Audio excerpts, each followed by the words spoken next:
اور جو لوگ آج کل کہتے ہیں جی فلاں زمانے کے اندر حضرت علی کو گالیاں نکلتی تھی، میں نے کہا عقل کے اندھے ذرا غور تو کر، تجھے ایمان پیارا ہے، ان کو ایمان پیارا نہیں؟ وقت ہو تو میں بڑی بات یہ کھولوں، عمدۃ القاری شرح صحیح بخاری جلد نمبر 5 میرے سامنے ہے،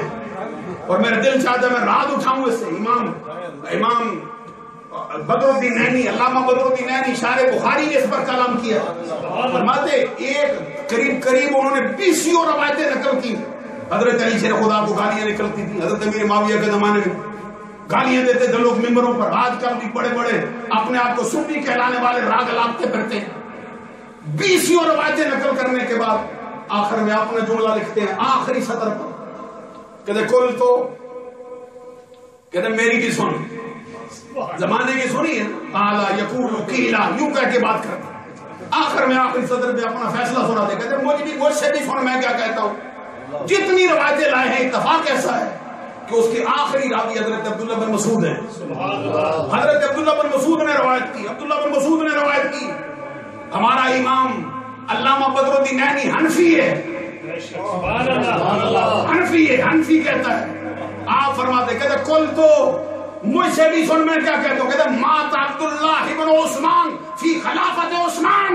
ارے جھوٹی روایتیں گھڑ کے لایا ہے، عثمان غنی کے زمانے میں تو عبداللہ بن مسعود کا مثال ہو گیا ہے، اب کدھر سے اس نے روایتیں بیان کی؟ میں نہیں سمجھا سکا ہوں آپ کو، معلوم ہے یہ ساری روایتیں جو لائے ہیں گھڑ کے ساری جھوٹ کا پلندہ ہیں۔ حضرت امیر معاویہ رضی اللہ تعالیٰ عنہ سچی محبت کرنے والے ہیں آقا سے، اور سرکار کے سچے غلام ہیں، حضرت علی سے کوئی ذاتی دشمنی ان کا معاملہ تھا ہی نہیں، وہ ایک مسئلہ تھا جس کے معاملے کے اندر وہ کھڑا ہوا کردار، وگرنہ حضرت امیر معاویہ رضی اللہ تعالیٰ عنہ حضرت علی شیر خدا کے بیٹے کو بٹھا کے مجمع عام کے اندر فرماتے ہیں کوئی بندہ ایسا ہو پوری بڑی محفل کے اندر مجھے بتائے اس وقت روئے زمین کا وہ بندہ کون سا افضل ہے جو اپنی ماں سے افضل ہو، جو اپنے باپ کے اعتبار سے افضل ہو، جو اپنے نانا کے اعتبار سے افضل ہو، جو اپنی نانی کے اعتبار سے افضل ہو، جو اپنی پھوپھی کے اعتبار سے افضل ہو، جو اپنے ماموں کے اعتبار سے افضل، چچا کے اعتبار سے افضل ہو، جو خالاؤں کے اعتبار سے افضل ہو، ماموں کے اعتبار سے افضل ہو۔ یہ حضرت امیر معاویہ نے پورے مجمع میں پوچھا، کیوں پوچھا؟ اگر میں کوئی بات کہوں بھائی بتاؤ بھائی اس وقت روئے زمین کا کون سا بندہ ہے جو والی شادپور شریف کا لفظ ذکر ہو اس میں یہ خوبی پائی جاتی ہو، کیا مجھے نہیں پتا؟ حضرات توجہ فرمائیں گے، یعنی یہ نہیں کہ امیر معاویہ کو پتا نہیں ہے کچھ اور سننا ہے، امیر معاویہ کو پہلے معلوم ہے، زمانے کو سنانا چاہتے ہیں، ہمارا نظریہ بھی یہ ہے۔ پھر کھڑے ہوئے بزرگ انہوں نے اس کے حضرت امام حسن کے سر پہ ہاتھ رکھا، کہتے ہیں یہ ہے وہ شخص جس میں ساری خوبیاں ہیں، افضل ہے۔ حضرت امیر معاویہ کہتے ہیں اسی طرح نہ رکھ، اس کا اجمال نہ رکھ، اس کو کھول تفصیل بتا اس کی، کہتے ہیں اس لیے کہ اس کا بابا علی ہے، اس کی ماں فاطمہ ہے، اور اس کا چچا حضرت جعفر طیار ہے، اس کی پھوپھی ام ہانی ہے، اس کی خالائیں حضرت زینب بنت رسول، حضرت رقیہ بنت رسول، ام کلثوم بنت رسول، وہی رقیہ ام کلثوم جنہوں نے حضرت عثمان غنی کے نکاح میں آ کے اس کو 2 نوروں والا بنایا ہے، 2 نوروں والا۔ یہ جملہ یاد رکھ لو، رضو النورین، اور کیسی لطف کی بات ہے، جو سرکار کو نور نہیں مانتے عثمان غنی کو وہ بھی ممبروں پہ بیٹھ کے 2 نوروں والا۔ تو میں نے کہا کیا مطلب ہے بھائی 2 نوروں والا، ذو النورین؟ کہتے یہ 2 نوروں والا۔ میں نے کہا کیسے ہو گئے؟ کہتے سرکار کی 2 بیٹیاں جو آئی ہیں، بیٹیاں آگے ان کو نور والا بنا کے۔ میں نے کہا تیری عقل پر کون ماتم کرے، ہمارے ہاں ماتم جائز ہے نہیں، ہمارے ہاں تو ماتم کو حرام قرار دیا گیا۔ بھائی تیری عقل میں کوئی ماتم کرے کرنے والا کہ تو بیٹیوں کو تو نور مانتا ہے، جس کو آگے ملی اس کو 2 نوروں والا مانتا ہے، جہاں نور سے جہاں یہ فیض کا نور کا چشمہ پھوٹا ہے اس ہستی کو نور ماننے کے لیے تیاری بیٹھا نہیں ہے۔ حضرت زینب بنت رسول، حضرت ام کلثوم بنت رسول، حضرت رقیہ بنت رسول، اس کی خالائیں، اور اس کے ماموں قاسم بن محمد، اس کے ماموں عبداللہ بن محمد، اس کے ماموں ابراہیم بن محمد رضی اللہ تعالی عنہم، وہ اس کے ماموں ہیں۔ رہ گئی نانے کی بات، رہ گئی نانی کی بات، ان کی نانی خدیجہ الکبریٰ ہے، ان کا نانا امام الانبیاء ہے۔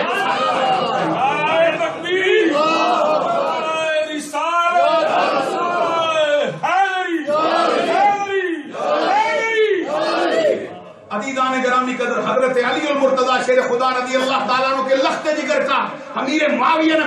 بڑی محفل کے اندر ان کے نام کو اونچا کرنے کے لیے، اس کا اظہار کرنے کے لیے خود پوچھا تھا صحابی سے، اور پھر کہا تھا، پھر جب اس نے کہہ دیا تو انہوں نے کہا میں نے سچ کہا ہے۔ آگے سے امیر معاویہ واللہ انت حق، سبحان اللہ، اللہ کی قسم جو تو کہہ رہا ہے یہی سچ ہے، سبحان اللہ، حضرت امام حسن مجتبی رضی اللہ تعالیٰ عنہ جس کے ہاتھ میں ہاتھ دے جائیں، کیا علی کے بیٹے کو اپنی جیسی غیرت والا بھی نہیں سمجھتا کہ کسی ایسے سے صلح کر لے جو حضرت علی شیر خدا کو معاذ اللہ گالیاں دیتا؟ کون بندہ ہے تم میں سے جو اپنے باپ کو گالیاں دینے والے سے صلح کرے؟ تم اور میں نہیں رکھ سکتے تو علی کا لاڈلا کیسے کرے گا؟ اس لیے ہم بتانا چاہتے ہیں اپنی عقل کو سیدھا کر، اور پھر یہ بھی عرض کر دینا چاہتے ہیں سرکار دو جہاں کے صحابہ کے بارے میں بھی سرکار کا فرمان ہے، ایک سنا دینا چاہتا ہوں حضرت عبداللہ بن مغفل اس کے راوی جامع ترمذی سے، یہ اس لیے عرض کرنا چاہتا ہوں کہ آج کل جو تقریریں ہو رہی ہیں اس کے اندر اکثر مقام پر پھر شیعت کا رنگ جھلکنے لگ جاتا ہے۔ ہمارا اہل سنت کا اپنا مزاج ہے، ہمارے نظریات اپنے، ہم تقریریں بندوں کو راضی کرنے کے لیے نہیں، خدا مصطفیٰ کو راضی کرنے کے لیے محفل بھی سجاتے ہیں انہی کے لیے۔ سرکار دو جہاں صلی اللہ علیہ وسلم یہی بات حضرت علی کے لیے فرمائے، ان کی محبت میری محبت ہے۔ تو صحابہ کرام کو فرمایا اللہ اللہ فی اصحابی لا تتخذوهم قرضا بعدی فمن احبهم فبحبی احبهم ومن ابغضهم فببغضی ابغضهم ومن آذاهم فقد آذانی ومن آذانی فقد آذى اللہ۔ فرمایا جس نے علی کو گالی دی اس نے مجھے دی، جس نے مجھے دی اس نے خدا کو دی۔ ادھر فرمایا جس نے میرے صحابہ کو تکلیف دی اس نے مجھے دی، جس نے مجھے دی اس نے میرے خدا کو دی۔ ساتھ فرمایا میرے صحابہ کے بارے میں زبان کھولنے سے پہلے اللہ سے ڈر، سمجھ میرے صحابہ کا مرتبہ کیا ہے، اللہ سے ڈر، میرے بعد ان کو اپنی گفتگو کا نشانہ نہ بنا۔ اور ساتھ فرمایا ومن حبهم فبحبی احبهم، جس نے بھی ان سے محبت کی اس کی محبت کسی اور وجہ سے نہیں، اس کے سینے میں میری محبت ہے، تبھی ان سے کرتا ہے۔ آپ کی توجہ نہ ہوئی تو بڑی ناانصافی ہوگی۔ تاکہ ہے قریب، مجھے میرا سفر بھی ہے آپ کو معلوم ہے، میں آپ کے پاس بیٹھنا تو چاہتا ہوں اور تقریر بھی لمبی کرنے کا ارادہ رکھتا ہوں۔ عزیزان گرامی قدر، سرکار نے فرمایا جس کے سینے میں میری محبت ہوگی تبھی صحابہ سے کرے گا میری، جس کے اب جو صحابہ سے بغض رکھے آتا اس کا حال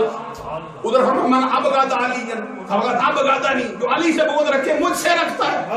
ادھر فرمایا جس کے سینے میں میرا بغض ہے پھر وہ میرے صحابہ سے بغض رکھتا ہے، اور کوئی وجہ نہیں، پہلے میرا بغض آئے گا بعد میں صحابہ کا آئے گا اس کے دل میں۔ معلوم ہوا صحابہ کرام کا بغض اسی سینے میں آتا ہے جس میں بغض مصطفیٰ ہے۔ حضرت علی المرتضی شیر خدا رضی اللہ تعالیٰ عنہ کہ قدموں کو چھونے والی خاک ہماری آنکھوں کا سرما بن جائے، یہ ہمارے ایمان کی معراج کے مترادف ہوگا۔ حضرت علی شیر خدا کی سواری کے قدموں کو چھونے والی خاک ہمارے سروں کا تاج بن جائے، خدا کی قسم ہماری خوش قسمتی کا سبب ہوگا۔ حضرت علی شیر خدا سے محبت نہ ہو کوئی بندہ، ولایت تو بہت اونچا درجہ ہے۔ حضرت شاہ ولی اللہ محدث دہلوی نے لکھا ہے، فرماتے کوئی بندہ ولی نہیں ہو سکتا، اور ہم تو کہتے خدا کی قسم ولایت تو اونچے مرتبے کی بات ہے۔ ہمارا نظریہ تو یہ ہے ایمان ہی نہیں مل سکتا، ایمان تبھی ملے گا جب حضرت علی سے محبت کرے گا۔ اور حضرت علی شیر خدا کی روایت کرتا وہ حدیث اپنی، کہتے سرکار نے مجھ سے وعدہ کیا تھا، فرمایا وعدہ کرتا ہوں، کہتے میں نے جھولی پھیلائی، عرض کیا سرکار کیا کرم کرتے ہو؟ سرکار نے فرمایا انہ لا یحبک الا مؤمن ولا یبغضک الا منافق۔ علی یاد رکھ کو سن لے، سوائے منافق کے تجھ سے کوئی بغض نہیں رکھ سکتا، اور سوائے مومن کے تجھ سے کوئی سچی محبت نہیں کر سکتا۔ سچی محبت کرے گا وہ، اسی لیے تو آپ دیکھتے ہیں محبت کے دعوے دار ہیں لیکن علی کے فیصلے قبول کوئی نہیں۔ محبت کرتے ہیں، دعویٰ کرتے ہیں علی سے محبت ہے لیکن علی کا فیصلہ قبول نہیں آج تک بھی۔ حضرت علی شیر خدا نے یہ فیصلہ کیا ہے، آقا کونین صلی اللہ علیہ وسلم کے بعد خیر هذه الامہ بعد نبیها ابو بکر۔ سبحان اللہ، یہ فیصلہ ہمارا نہیں، حضرت علی نے کیا ہے، یہ فتویٰ حضرت علی نے دیا ہے کہ امت محمدیہ میں سرکار کے بعد سب سے بہتر۔ سبحان اللہ، سبحان اللہ کہو نا۔ اور جو مجموع الزوائد میں جلد نمبر 13 میں بالکل آغاز کے اندر علامہ علی متقی ہندی میں حدیث نقل کی ہے، حضرت علی شیر خدا رضی اللہ تعالیٰ عنہ فرماتے واللہ ما ولد فی الاسلام مولود